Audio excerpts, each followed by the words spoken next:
Bismillahirrahmanirrahim. Assalamualaikum warahmatullahi wabarakatuh. Hai Ananda, selamat pagi. Bagaimana kabarnya?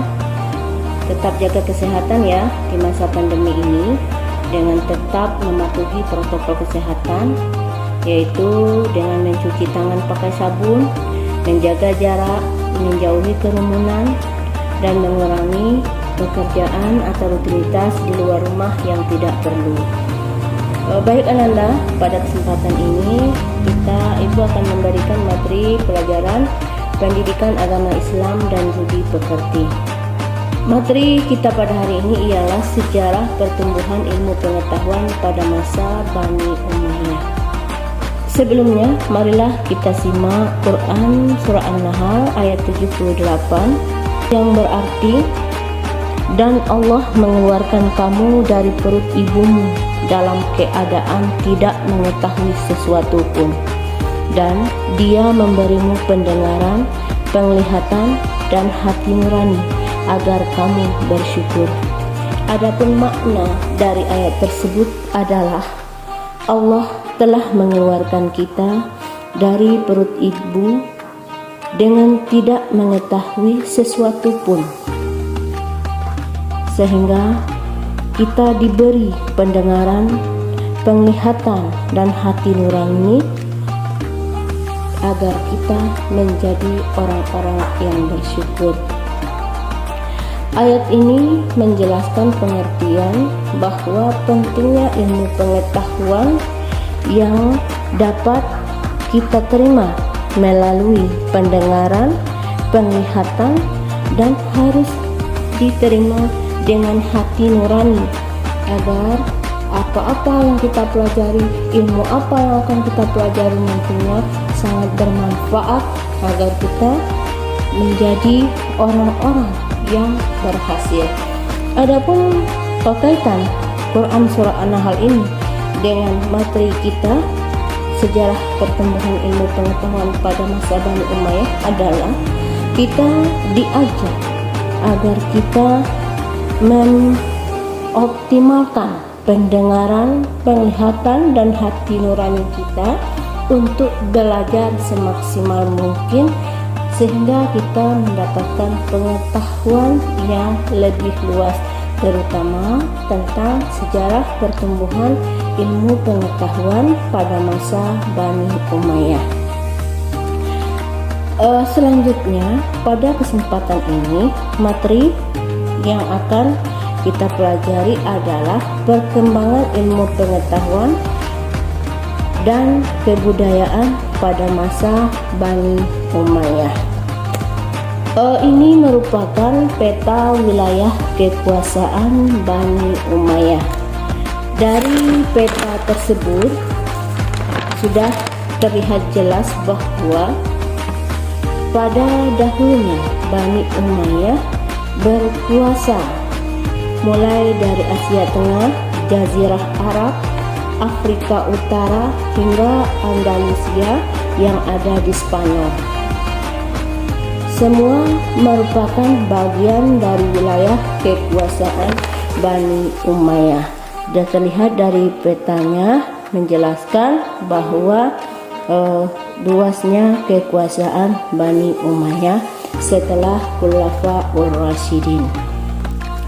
Baik Ananda, di sini kita penting juga mengetahui kompetensi dasar dan indikator apa saja yang harus dicapai. Adapun kompetensi dasar dan indikator pencapaian kompetensi, yang pertama, kompetensi dasar 1.13 meyakini bahwa pertumbuhan ilmu pengetahuan pada masa Bani Umayyah sebagai bukti nyata agama Islam dilaksanakan dengan benar. Adapun indikator pencapaian kompetensinya, yang pertama, bersyukur kepada Allah atas diutusnya pertumbuhan ilmu pengetahuan pada masa Bani Umayyah. Yang kedua, melaksanakan syariat Islam dalam kehidupan sehari-hari. Kemudian adapun kompetensi dasar 2.13 menunjukkan perilaku tekun sebagai implementasi dalam meneladani ilmuwan pada masa Bani Umayyah.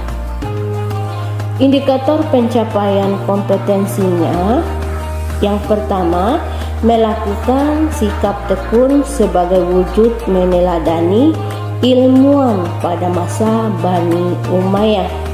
Kemudian yang kedua, menunjukkan sikap rajin membaca sebagai wujud meneladani ilmuwan Bani Umayyah.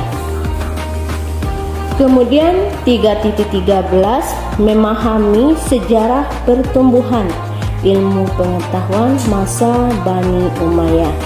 Adapun indikator pencapaian kompetensi yang pertama, menjelaskan ilmu pengetahuan pada masa Bani Umayyah dengan benar. Kemudian yang kedua, menjelaskan perkembangan kebudayaan pada masa Bani Umayyah. Baik Ananda, selanjutnya perlu Ananda ketahui tujuan dari pembelajaran kita. Yang pertama adalah setelah menyelesaikan kegiatan pembelajaran, peserta didik diharapkan dapat yang pertama, bersyukur kepada Allah atas diutusnya pertumbuhan ilmu pengetahuan pada masa Bani Umayyah dengan benar. Yang kedua, melaksanakan syariat Islam dalam kehidupan sehari-hari dengan benar. Yang ketiga, melakukan sikap tekun sebagai wujud meneladani ilmuwan pada masa Bani Umayyah dengan benar. Keempat, menunjukkan sikap rajin membaca sebagai wujud meneladani ilmuwan Bani Umayyah dengan benar.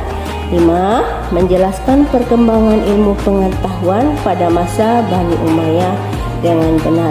Dan yang keenam, menjelaskan perkembangan kebudayaan pada masa Bani Umayyah dengan benar. Baiklah Ananda, di sini sudah terlihat jelas gambar. Coba Ananda tebak gambar apakah ini? Ya, di sini adalah gambar sebuah arsitektur. Ini adalah hasil dari karya para arsitek yang telah memajukan masa kejayaan dari masa sebelumnya. Ini sudah nampak jelas perkembangan pesat dari segi arsitektur.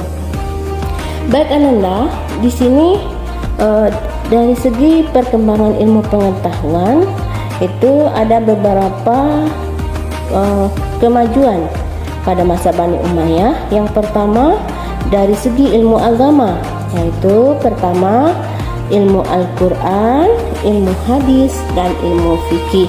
Kemudian perkembangan ilmu pengetahuan yang merupakan ilmu umum, yaitu ilmu sejarah dan geografi, ilmu pengetahuan bidang bahasa, dan ilmu filsafat. Dari ilmu filsafat inilah nanti akan muncul banyak para filosof yang terkenal. Kemudian Ananda, selanjutnya adalah perkembangan ilmu pengetahuan di bidang ilmu kimia, yaitu di antara ahli kimia ketika itu adalah Abu Al-Qasim Abbas Ibnu Farnas yang mengembangkan ilmu kimia murni dan ilmu terapan. Ilmu kimia murni maupun kimia terapan adalah bagian ilmu farmasi yang erat kaitannya dengan kedokteran. Kemudian selanjutnya adalah perkembangan ilmu pengetahuan, yaitu ilmu kedokteran.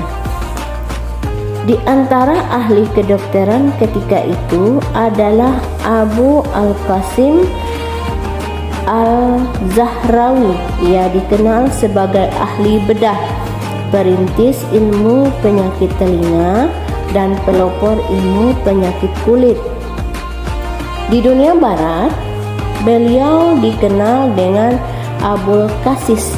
Karyanya berjudul Al-Ta'rif Liman Azza'an Al-Ta'lif yang pada abad ke-12 telah diterjemahkan oleh Gerald of Cremon dan dicetak ulang di Genoa pada tahun 1497